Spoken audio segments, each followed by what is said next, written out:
नमस्कार दोस्तों, आपके अपने चैनल हमारे संस्कार में आपका बहुत बहुत स्वागत है। आज हम आपके लिए लेकर आए हैं आंवला नवमी की व्रत कथा। लेकिन उससे पहले अगर आप हमारे चैनल पर नए हैं और अभी तक आपने चैनल को सब्सक्राइब नहीं किया है तो आप सभी से हाथ जोड़कर निवेदन है, प्लीज़ हमारे चैनल को सब्सक्राइब करें, वीडियो को लाइक करें, ज़्यादा से ज़्यादा शेयर करें ताकि इस कथा के श्रवण का लाभ और लोगों को भी मिल सके। बेल आइकन को दबाना ना भूलें ताकि हमारी आगे आने वाली वीडियो की जानकारी आपको नोटिफिकेशन के जरिए मिल जाया करे। आपका एक छोटा सा प्रयास हमारे लिए बहुत मददगार साबित होता है और हमारे हौसले को बढ़ाता है। कमेंट्स बॉक्स में जय श्री कृष्ण, ओम नमो भगवते वासुदेवाय नमः, हर हर महादेव लिखना ना भूलें। परम पिता परमेश्वर की कृपा आप सभी पर हमेशा बनी रहे। कार्तिक मास के शुक्ल पक्ष की नवमी तिथि को आंवला नवमी का त्यौहार मनाया जाता है और नवमी तिथि को आंवला नवमी, आरोग्य नवमी, अक्षय नवमी, कुष्मांडा नवमी के नाम से भी जाना जाता है। आज के दिन परिवार सहित आंवले के पेड़ की पूजा की जाती है। धार्मिक मान्यताओं के अनुसार कार्तिक शुक्ल नवमी तिथि को जो कोई भी आंवले के पेड़ का पूजन अपने परिवार सहित करता है उसे आरोग्य, जीवन और सुख, सौभाग्य, समृद्धि का वरदान प्राप्त होता है। मान्यताओं के अनुसार इस दिन किया गया जप, तप, दान आदि कर्म व्यक्ति को सभी प्रकार के कष्टों और समस्याओं से छुटकारा दिलाते हैं। आंवला नवमी की पूजा के समय इस व्रत से जुड़ी कथा को जरूर पढ़ना और सुनना चाहिए तथा दूसरों को भी सुनाना चाहिए। इससे इस पूजा का और व्रत का फल कई 100 गुना ज़्यादा मिलता है। हमारे वेद शास्त्रों में ऐसा लिखा हुआ है कि अगर आज के दिन कोई भी शुभ काम किया जाए तो उससे अक्षय फल की प्राप्ति होती है। और आज की इस वीडियो में हम आपको सुनाने जा रहे हैं आंवला नवमी के दिन सुनी जाने वाली कुछ पौराणिक और प्राचीन कथाएं। सबसे पहले तो आप सभी को हमारे संस्कार चैनल की तरफ से आंवला नवमी की बहुत बहुत शुभकामनाएं। आज के दिन क्या करना चाहिए, सबसे पहले हम आपको वही जानकारी देते हैं। सब घर की महिलाओं को आज के दिन सुबह जल्दी स्नान करके आंवले के पेड़ के पास जाएं, जो भी आपके घर के पास पड़ता हो या मंदिर में हो, और उसके आसपास की सफाई करके पेड़ की जड़ में साफ जल यानी शुद्ध जल अर्पित करें। इसके बाद पेड़ की जड़ में थोड़ा सा दूध अर्पित करें। चढ़ाए हुए दूध में से थोड़ा सा दूध और पेड़ की जड़ की मिट्टी लेकर अपने माथे पर तिलक की तरह से लगाएं। पूजन सामग्रियों से जैसे धूप, दीप, अक्षत आदि से पेड़ की पूजा करके पेड़ के तने पर कच्चा सूत, अगर आपके पास कच्चा सूत उपलब्ध नहीं है तो फिर आप मौली का भी इस्तेमाल कर सकते हैं।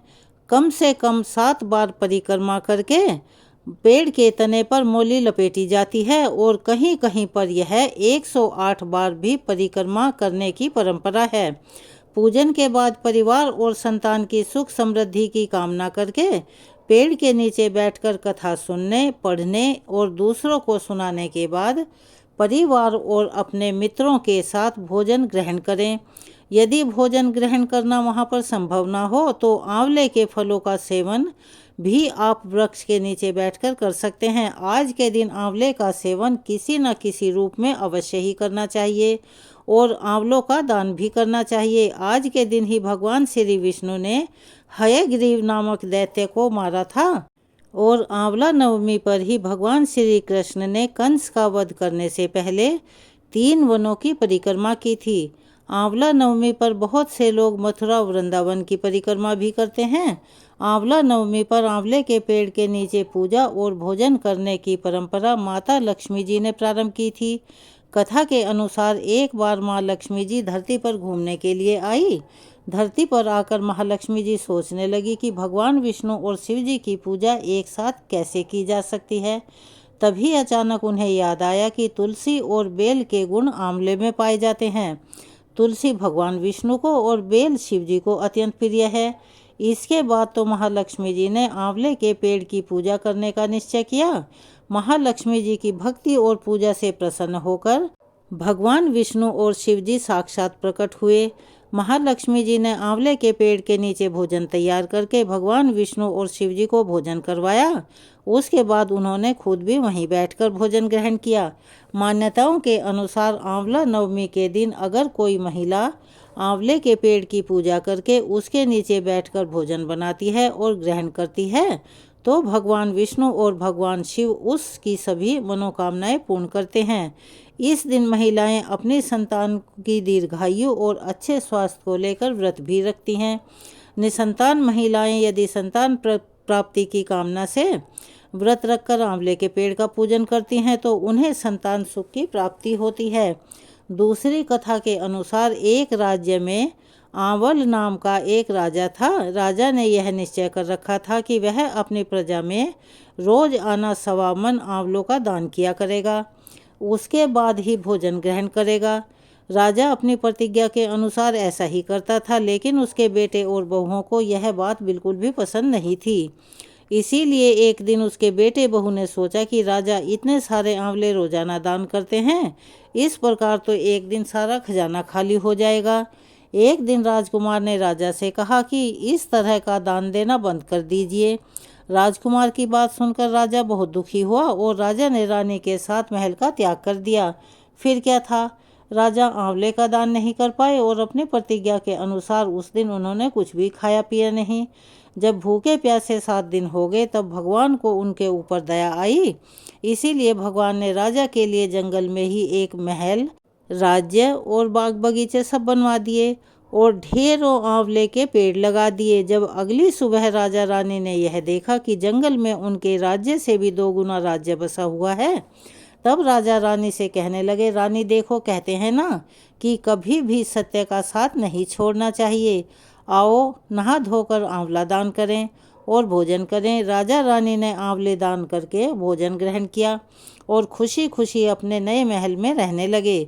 उधर आंवला देवता का अपमान करने और माता पिता से बुरा व्यवहार करने के कारण राजकुमार के तो बहुत बुरे दिन आ गए। उसका राज्य शत्रुओं ने छीन लिया और वह दाने दाने को मोहताज हो गया। काम ढूंढते हुए एक दिन वह अपने पिताजी के ही राज्य में आ पहुंचा। उस समय उसकी हालत इतनी बिगड़ी हुई थी कि पिता ने उन्हें बिना पहचाने हुए अपने यहाँ काम पर रख लिया। बेटे बहू सोच भी नहीं सकते थे कि उनके माता पिता इतने बड़े राज्य के मालिक भी हो सकते हैं, सो उन्होंने भी अपने माता पिता को नहीं पहचाना। एक दिन बहू ने सास के बाल गूंथते समय उसकी पीठ पर एक मस्सा देखा। यह सोचकर उसे रोना आने लगा कि ऐसा मस्सा तो मेरी सास के भी था। हमने यह सोचकर उन्हें आंवले दान करने से रोका था कि हमारा धन नष्ट हो जाएगा, आज वे लोग ना जाने कहाँ होंगे। यह सोचकर वह बहू रोने लगी और उसके आंसू टपक टपक कर सास की पीठ पर गिरने लगे। रानी ने तुरंत पलट कर देखा और पूछा कि अरे तू क्यों रो रही है। उसने बताया कि आपकी पीठ पर जैसा मस्सा है वैसा ही मेरी सास की पीठ पर भी था।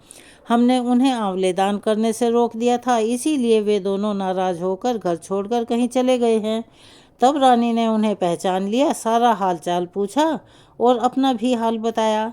अपने बेटे बहू को समझाया कि दान करने से धन कभी भी कम नहीं होता, बल्कि वह कई गुना बढ़ता है। तब बेटे बहू भी अब सुख से राजा रानी के साथ रहने लगे और आंवलों का दान करने लगे। चलिए अब सुनते हैं आंवला नवमी की एक और तीसरी कथा। आंवला नवमी के दिन एक सेठ ब्राह्मणों को आंवले के पेड़ के नीचे बैठाकर भोजन कराया करते थे, साथ ही उन्हें सोना भी दान किया करते थे। यह देखकर सेठ के पुत्रों को यह बात बिल्कुल अच्छी नहीं लगती थी। वह अपने पिता से बहुत झगड़ा किया करते थे। रोज रोज के लड़ाई झगड़ों से तंग आकर वह सेठ दूसरे गांव में रहने चला गया। जीवन बिताने के लिए उसने वहां एक दुकान शुरू की।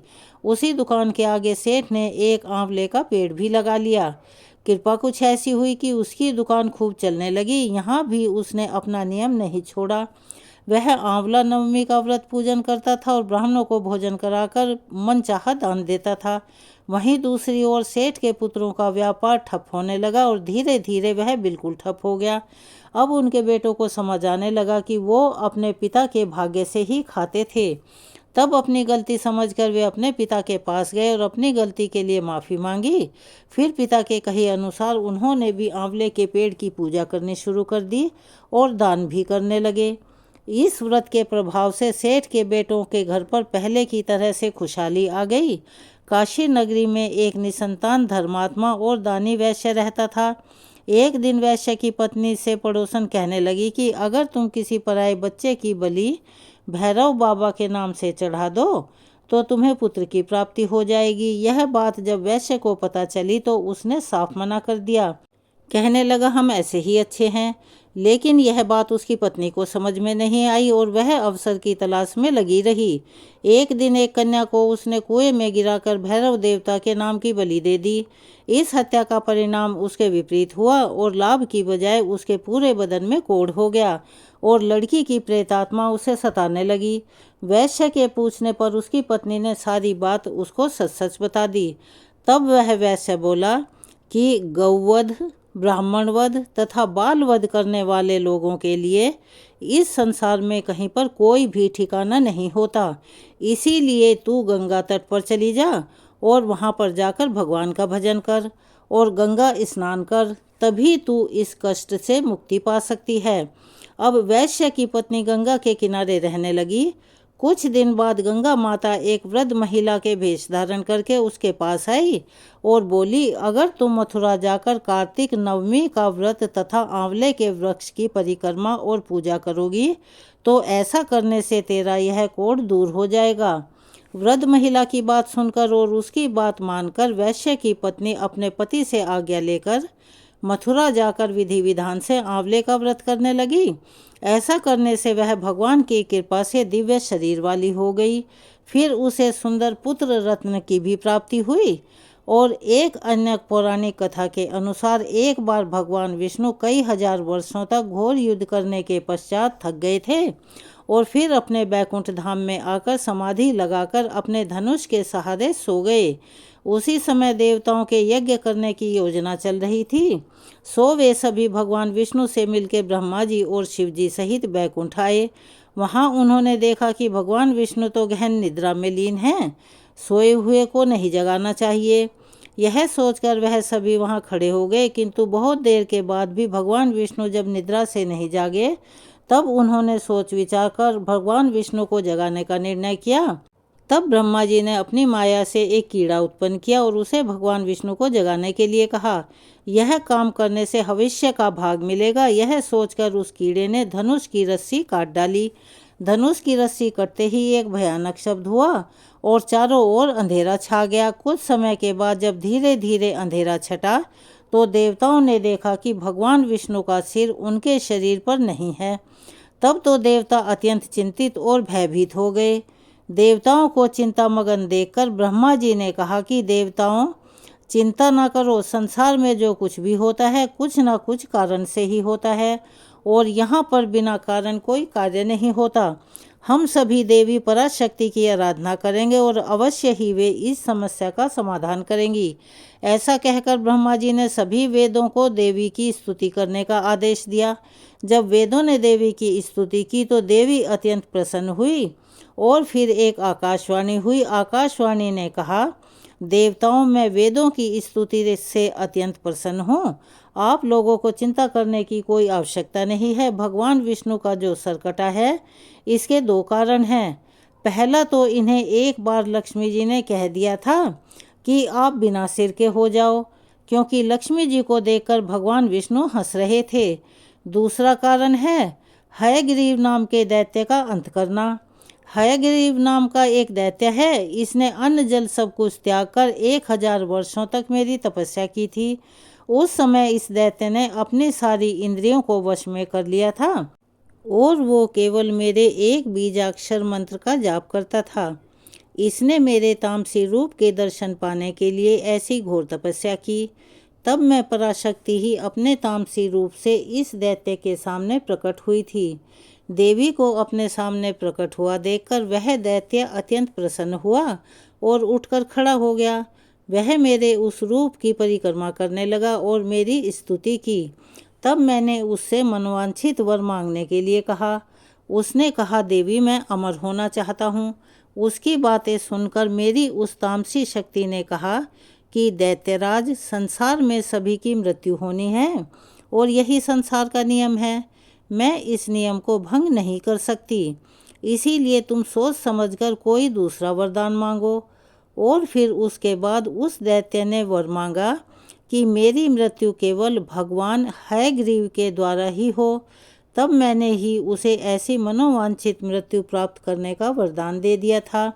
उसी समय वह दैत्य अपने बल के घमंड में आकर ब्राह्मणों, देवताओं और साधु जनों को पीड़ित कर रहा है और सभी को इस दैत्य के आतंक से मुक्त कराने के लिए भगवान विष्णु का हय शीर होना आवश्यक है।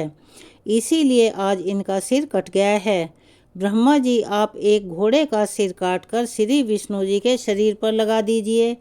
इससे उनका हयग्रीव अवतार होगा और वे उस हयग्रीव दैत्य का अंत कर देंगे।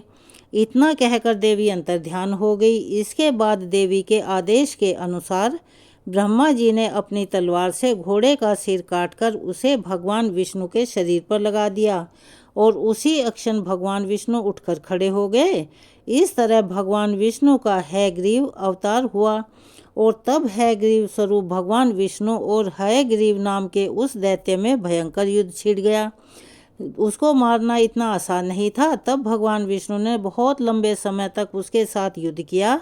बाद में देवी जगदम्बा के वरदान के अनुसार भगवान हयग्रीव के हाथों उसका अंत हो गया। अब एक और कथा के अनुसार एक बार हयग्रीव नाम के दैत्य ने वेदों को चुराकर सागर की अथाह गहराइयों में छुपा दिया। तब भगवान विष्णु ने मत्स्य रूप धारण करके वेदों को प्राप्त किया और उन्हें पुनः स्थापित किया। एक बार श्री ब्रह्मा जी की असावधानी के कारण एक बहुत बड़े दैत्य हयग्रीव ने वेदों को चुरा लिया। वेदों को चुरा लिए जाने के कारण ज्ञान लुप्त हो गया।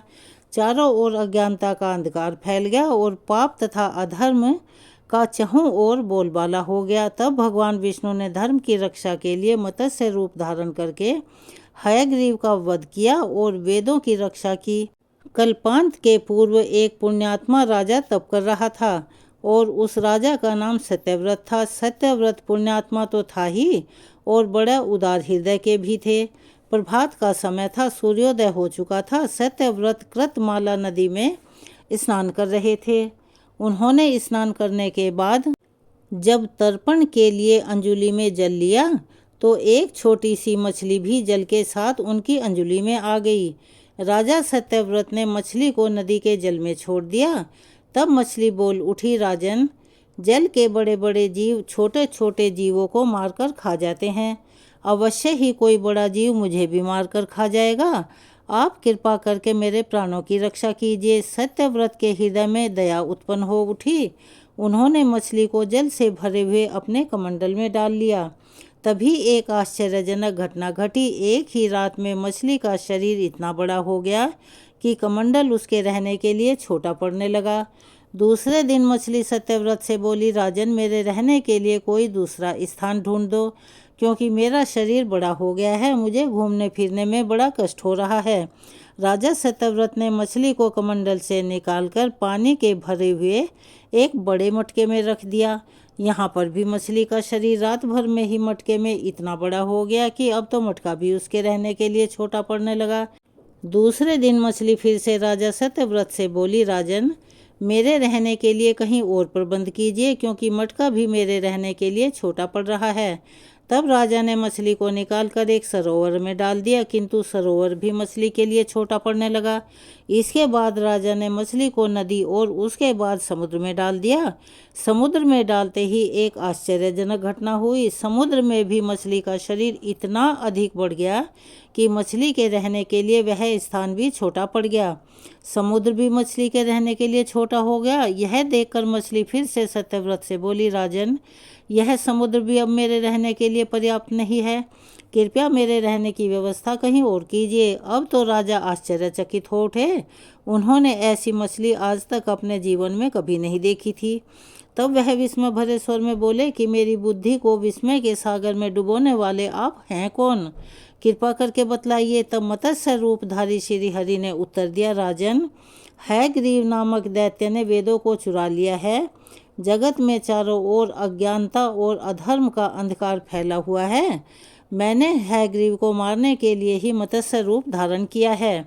आज से 7वें दिन पृथ्वी प्रलय के चक्र में फिर जाएगी। समुद्र उमड़ उठेगा, भयानक वृष्टि होगी, सारी पृथ्वी पानी में डूब जाएगी। जल के अतिरिक्त कहीं और कुछ भी दिखाई नहीं देगा। आपके पास तब एक नाव पहुंचेगी। आप सभी अनाजों और औषधियों के बीजों को लेकर सप्तऋषियों के साथ नाव में बैठ जाइएगा। मैं उसी समय आपको फिर से दिखाई दूंगा और आपको आत्म तत्व का ज्ञान प्रदान करूंगा। राजा सत्यव्रत उसी दिन से श्री हरि का स्मरण करते हुए प्रलय की प्रतीक्षा करने लगे। ठीक 7वें दिन प्रलय का दृश्य उपस्थित हो उठा। समुद्र भी उमड़कर अपनी सीमाओं से बाहर बहने लगा। भयानक वर्षा होने लगी। देखते ही देखते थोड़ी ही देर में सारी पृथ्वी पर चारों ओर जल ही जल हो गया और संपूर्ण पृथ्वी जल में समा गई। ठीक उसी समय एक नाव दिखाई पड़ी। राजा सत्यव्रत सप्तऋषियों के साथ उस नाव पर सवार हो गए और उन्होंने नाव के ऊपर संपूर्ण अनाजों और औषधियों के बीजों को भर लिया। अब नाव प्रलय के सागर में तैरने लगी। प्रलय के उस सागर में नाव के अलावा कहीं और कुछ भी दिखाई नहीं दे रहा था। सहसा मत्स्य रूपी भगवान प्रलय के सागर में दिखाई दिए। राजा सत्यव्रत और सप्तऋषिगण मत्स्य रूपी भगवान की प्रार्थना करने लगे। भगवान से आत्मज्ञान पाकर सत्यव्रत का जीवन धन्य हो गया और वे जीते जी ही जीवन मुक्त हो गए। प्रलय का प्रकोप शांत होने पर मत्स्य रूपी भगवान ने हयग्रीव को मारकर उससे वेद छीन लिए और फिर भगवान ने ब्रह्मा जी को पुनः वेद दे दिए।